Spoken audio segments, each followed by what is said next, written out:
We're doing a service on the big girl. So much fun trying to get that filter off. But this is why we have multiple containers. Off the exhaust. There's a cheeky little bugger. It's the best thing I ever bought. Takes the filters off straight away. The only thing is the teeth bite in and they almost puncture the sides up in there. So you can grab it. You can't really grab it because of the bash plate, but well, not the bash plate, the water plate. The other annoying thing about Land Cruiser is the oil filter drips straight on the front diff pumpkin. So you then got to wipe down all your tail shaft and all your front prop shaft. Got to wipe the front of your diff seal and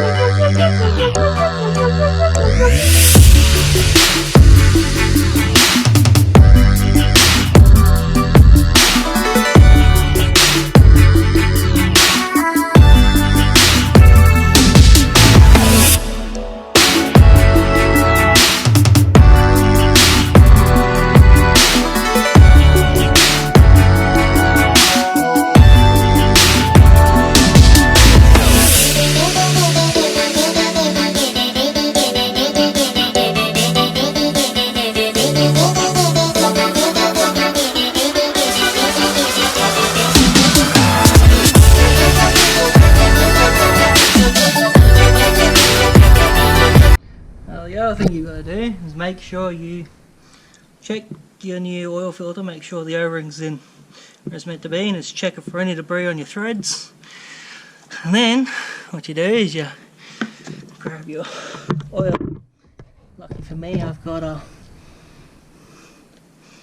easy one because I've been doing services on these cars for years. Had these cars for years. Obviously the Uta's brand new, but what you do is you fill up your oil filter with fresh oil. This oil is filtered, run through a filter before it's put into this container. And there is also a filter on the end of a gauze on the end of this, so you never get contaminated oil into your filter, because if you put contaminated oil into your filter, it's the worst thing for your motor. It's just fun standing here holding it, letting it fill up. You can't have this tap on all the way, otherwise it overflows these filters. There you go, you got all the oil you're meant to. It slowly runs down and in and soaks into your filter. So you always make sure. You can see bubbles coming out the corner there.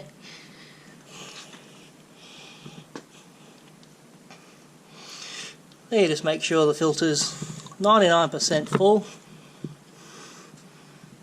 top her up a little bit more. And in these cars, being my rig, I've always ran 1540 in our cars. We use an Australian oil, which is semi-synthetic. I always thought I ran mineral oil in these, but as I recently found out doing some research, it's actually synthetic, semi-synthetic. So kind of gave me a bummer, but you can't put mineral oil in a motor after it's had semi-synthetic. It's the best way to chew your bearings out.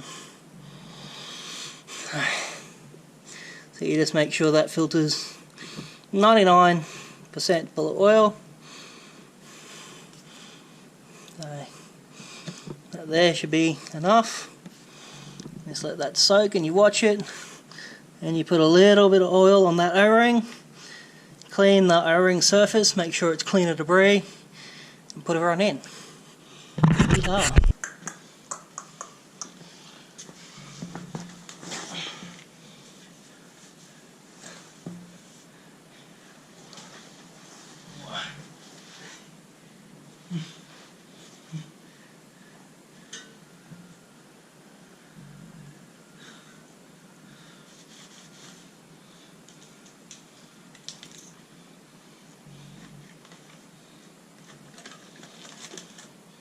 Filter's full of oil.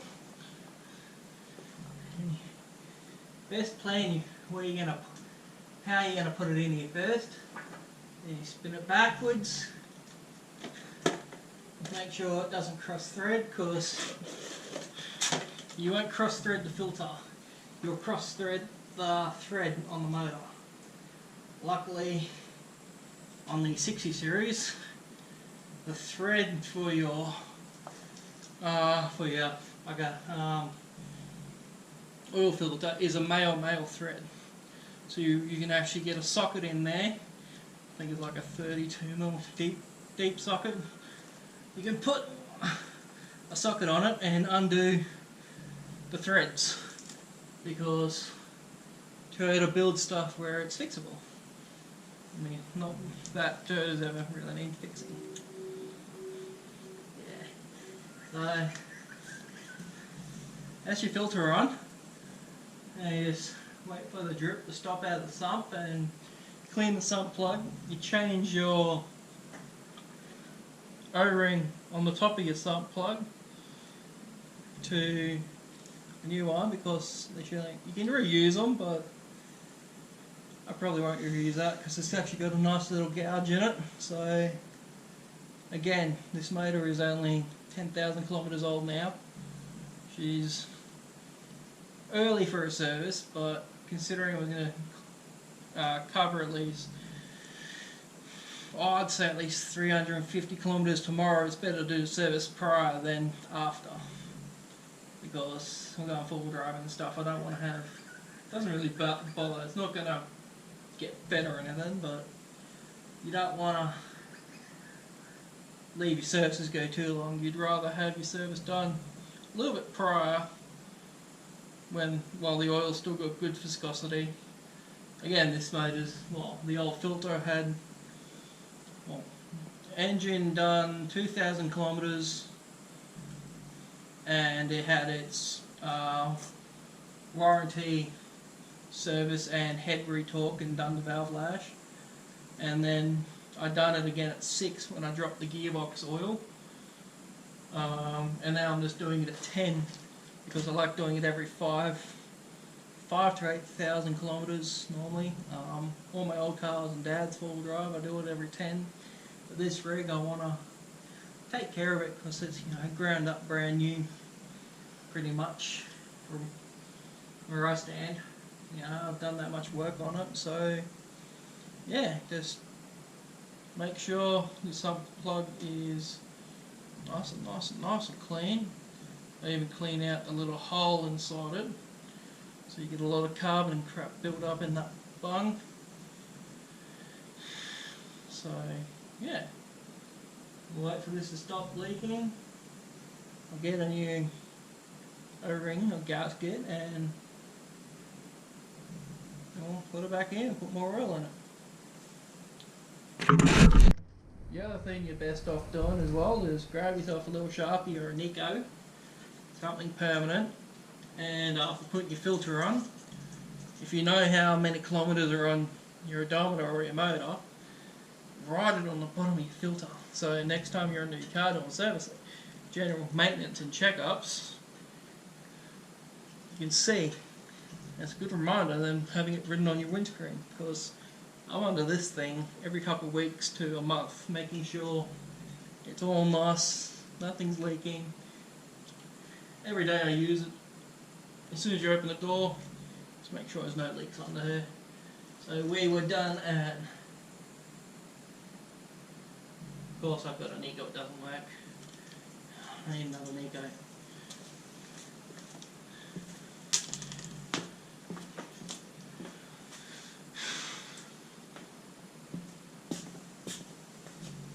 Let's try that again with proper Nico. Hopefully this one works. Of course I wrote that back. Serviced at 10. Okay. I don't think this is a proper Nico, but it is a whiteboard marker.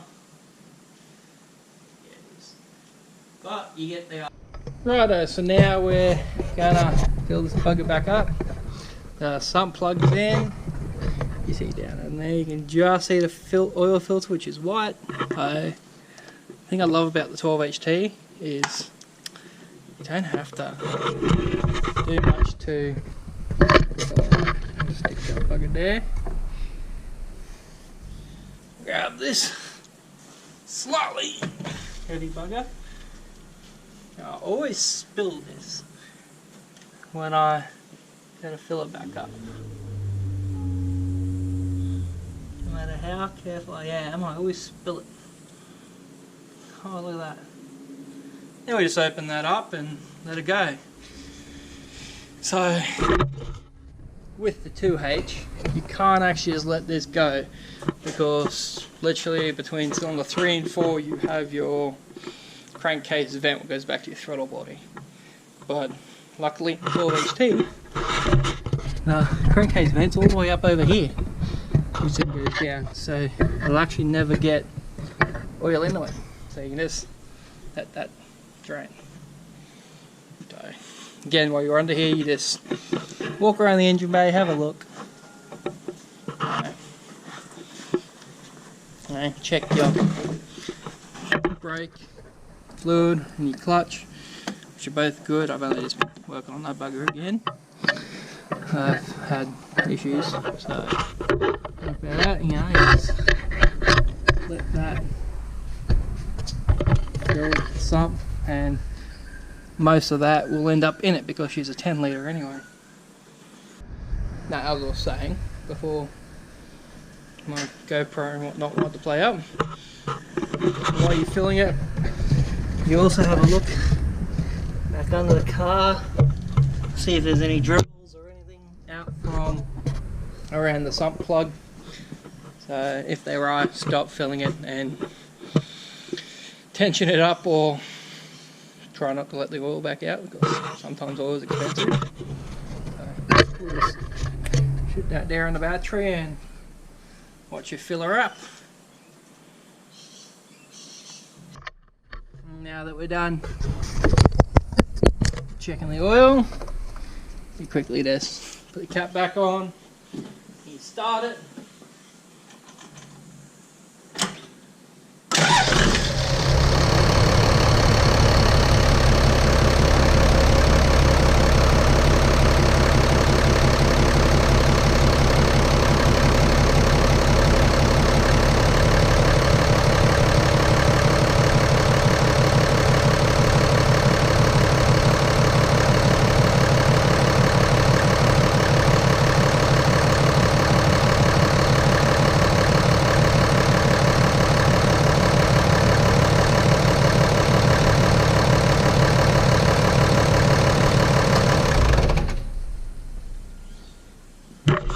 Saying, just start her up, let her idle for a minute or two, just lets all the oil work back into where it's meant to be.